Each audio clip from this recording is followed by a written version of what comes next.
Oke, kembali lagi bersama gue di Sok Jari Pandit dan gue akan membahas beberapa laga, yaitu laga kemarin, yaitu MU melawan Brentford, terus dan juga hasil-hasil dari Copa del Rey. Oke, ya langsung aja kita ke pembahasan MU lawan Brentford. Jadi kenapa kemarin gue nggak buat video, karena ya ada beberapa urusan yang membuat gue nggak bisa buat video kemarin. Jadi gue buat sekaligus aja hari ini. Oke, kalau bahas dari MU lawan Brentford, mungkin banyak pembahasan lain atau sudah lihat teori-teori lain, komen-komen lain bahwa MU ini menangnya itu tertatih-tatih atau istilahnya menang hoki lah. Bahkan pelatihnya Brentford mengatakan bahwa mereka MU ini menangnya hoki doang. Tapi kalau kita lihat, kita nonton secara pertandingan full match ya 90 menit, bahwa MU ini setidaknya lebih menguasai lah dibandingkan pada saat kemarin mereka imbang lawan Aston Villa. Mereka menang lawan Aston Villa pun mereka tidak mendominasi, dalam arti mereka tidak mencoba mengontrol permainan. Mereka dikontrol justru oleh lawannya. Ini mereka dipaksa untuk bermain yang ngandelin counter doang atau ngandelin skill individu. Tapi pada pertandingan kali ini, kalau kita bisa lihat, mereka mencoba memenangkan ball possession, menguasai pertandingan, dan men-create peluang. Memang secara efektivitas bagus juga MU.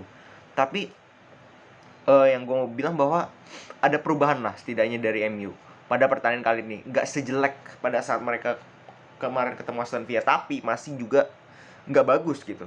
Terutama di babak pertama nyaris MU ini kayak ya orang possession doang, bolak-balik tapi nggak ada peluang yang berbahaya. Baru di babak kedua lebih mending Ronaldo dapat mistar, dan akhirnya gol dari Elanga, gol yang bagus, yaitu memanfaatkan set play. Dalam arti lu bisa lihat nih, Ronaldo tarik backnya, Elanga masuk dari belakang. Itu it's a great goal lah, tim goal banget lah. Dan gol kedua nyaris, dan gol ketiga itu kan nyaris counter attack ya, nyaris transisi, nyaris lu rebut bola dari McTominay, kan gol kedua langsung passing ke Ronaldo, umpan dada langsung ke Bruno, gol lah. Dan yang gue mau sorot adalah ada dua hal, yaitu yang pertama Greenwood. Kalau lu lihat permainannya pertandingan kemarin ya, baik Greenwood baik Elanga ini gak egois, dalam arti mereka tahu kapan, oh ini gue bisa shoot, kapan gue nggak bisa maksa, gue harus passing. Bahkan Greenwood itu berapa kali mencoba crossing loh. Itu jarang sekali dilakukan sebelum match ini. Memang secara crossingnya, akurasinya ini masih menjadi PR. Tapi istilahnya dia sudah tahu, insting dia sudah tahu bahwa ketika gue dalam posisi seperti ini, gue harus passing, bukan gue harus shooting. Itu yang tidak dilakukan Greenwood di beberapa pertandingan kemarin. Makanya dia terkesannya egois. Tapi pada pertandingan kali ini mungkin dia udah ditempeleng sama namanya Rangnick. Makanya dia bermain as a team, dan akhirnya dia juga mencetak gol kan. Jadi bukan karena lu bermain egois lu bisa mencetak gol, lu bermain for the team juga lu bisa mencetak gol, dan itu terbukti kemarin. Jadi it's good menurut gue untuk awal MU.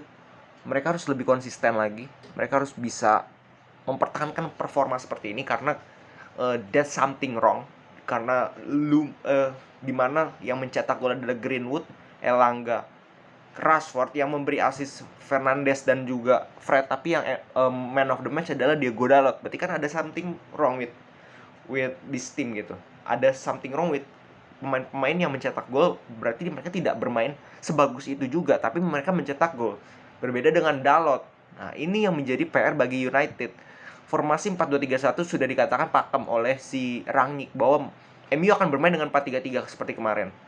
McTominay sebagai DM, Fred dengan Fernandes sebagai box to box lah, bisa membantu serangan, bisa memberikan supply kepada tiga pemain di depan, Elanga, Greenwood dengan Ronaldo mendapatkan beberapa peluang, mainnya nggak bagus juga menurut gue. Dan di menit 71 kan dia ada drama bahwa dia diganti oleh Maguire. Dan dia marah lah, dia marah lah, dia menunjukkan bahwa dia tidak puas diganti.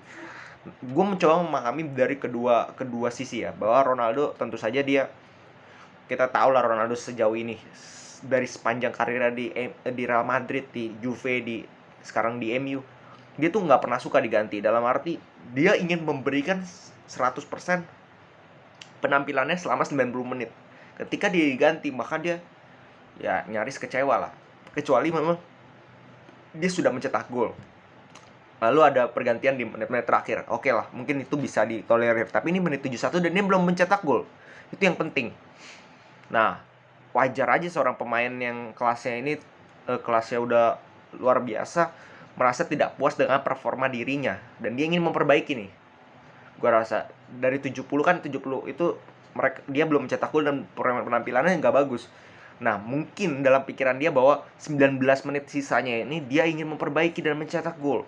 Tapi nyatanya Rangnick berpikir lain. Nah, dari sisi Rangnick, gue paham. Karena pertandingan lalu, mereka juga unggul 2-0. Tapi ketika tidak dimainkan center back dan bermain dengan 5 back, mereka kebobolan 2.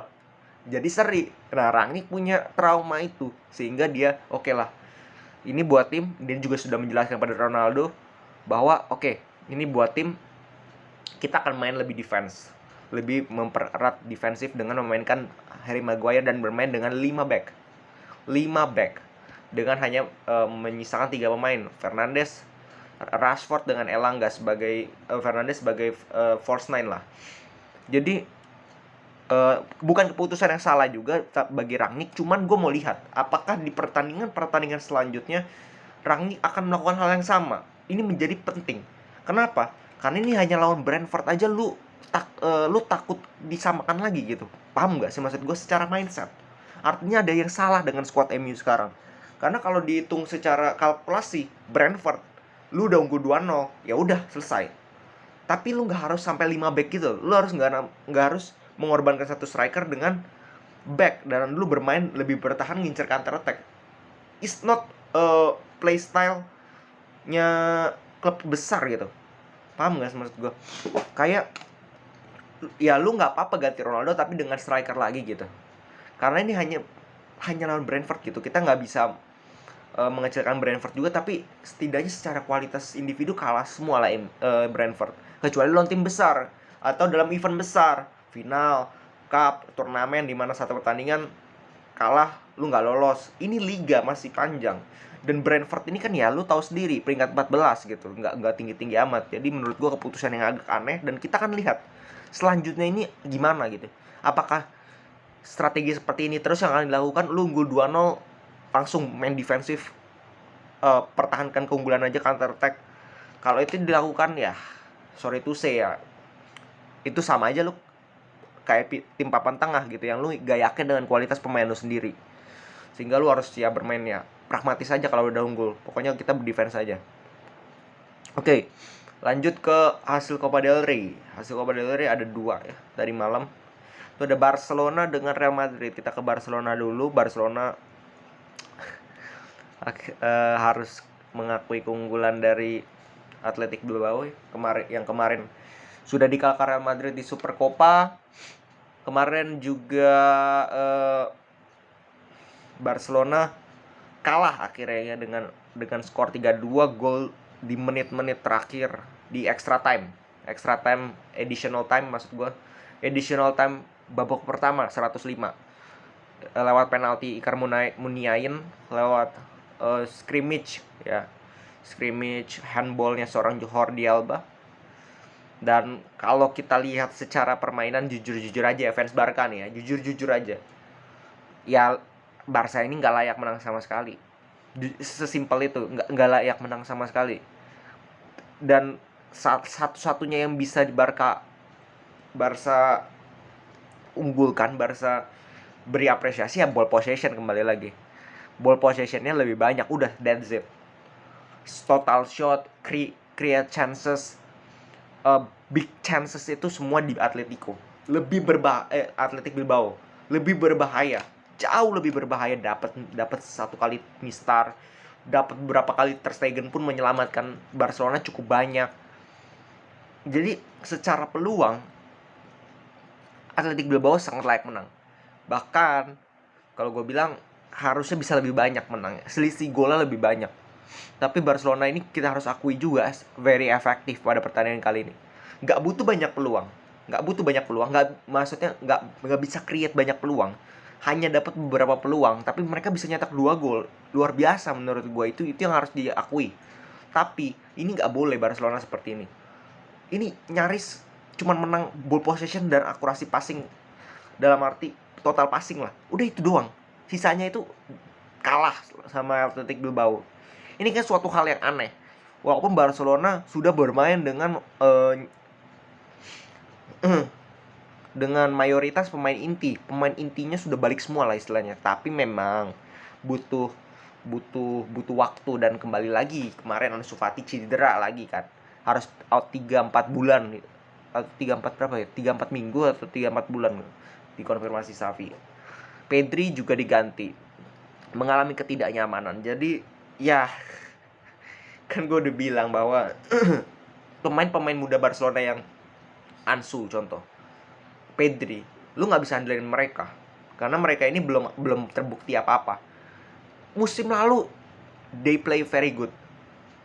Ansu Fati 2 musim lalu, Pedri musim lalu, dimana Pedri 70 match yang dibangga-banggakan itu ya memang secara kapasitas pemain muda bisa main 70 match di timnas nasional di klub itu luar biasa. Tapi lu lihat secara permainan pun gue udah gak yakin, karena setengahnya itu mungkin mainnya gak bagus tapi tetap main. Ada setengah mainnya bagus, setengah mainnya gak bagus. Jadi dia tuh gak bagus-bagus amat sebenarnya. Tapi musim lalu dia seperti diberikan beban yang terlalu berlebih sebagai statusnya pemain muda. Dia pemain yang berbakat for sure, tapi nggak bisa di pressing seperti itu. Dia butuh waktu berkembang, nggak bisa langsung jadi starter juga. Dan terbukti musim ini drop secara fisik, terutama secara konsistensi permainan dan tune in-nya itu susah. Kalau lu udah cedera lama, lu mesti match feeling lagi, lu tune in ke permainan lagi, strategi lagi, ya lama, susah. Dan itu terbukti kepada 2 permainan ini. Kita lihat aja nanti selanjutnya Barcelona kayak gimana. Nah, lanjut ke Real Madrid. Madrid juga menang susah payah lawan Elche. Menit 115 Hazard sama Isco menit 108 nyetak gol. Ya, setelah kartu merah yang menurut gue sama sekali nggak layak merah ya, direct red card loh, bukan kartu kuning kedua gitu. Memang dari belakang, tapi dia nggak orang terakhir juga. Kalau lu perhatikan aturan FIFA bahwa orang terakhir itu lu pelanggaran, lu bisa kartu merah, direct red card. Kenapa? Karena itu menghalangi orang mencetak gol direct 1 lawan 1 dengan kiper. Tapi kalau lu lihat dari situasi Marcelo, dia itu berdua dengan Vazquez. Oke? Itu pertama. Yang kedua, apakah Marcelo menyentuh pemain ini? Kita nggak bisa. Gue udah berkali-kali lihat video tayangan ulangnya, dan gue juga tidak melihat bahwa Marcelo ini intensnya kepada pemain. Seperti contoh lah Valverde di musim lalu di Supercopa, itu benar-benar pemain itu yang pada saat dia sengkat Morata, itu layak red card. Tapi ini dia nyentuh bola, dia ngambil bola, tapi masih red card. Ya, nggak dicek VAR juga. Jadi gue oke lah, itulah games kan harus tetap berlanjut gitu, walaupun dirugikan dan sebagainya macam. Dapatlah gol pertama dari Elche tepat di saat itu, free kick, set kebentur, ditendang lagi, ke belok sama pemain lain, gol. It happens. Apa yang harus dilakukan Madrid? Mereka harus lebih keluar. Dan di babak kedua nyaris mereka bermain dengan false nine. Isco kan masuk menggantikan Jovic, jadi mereka tidak ada striker. Masuklah Isco, tendangan dari Dani Ceballos dibelokin Isco, persis golnya Elche dibalas dengan gol Real Madrid, percis lah.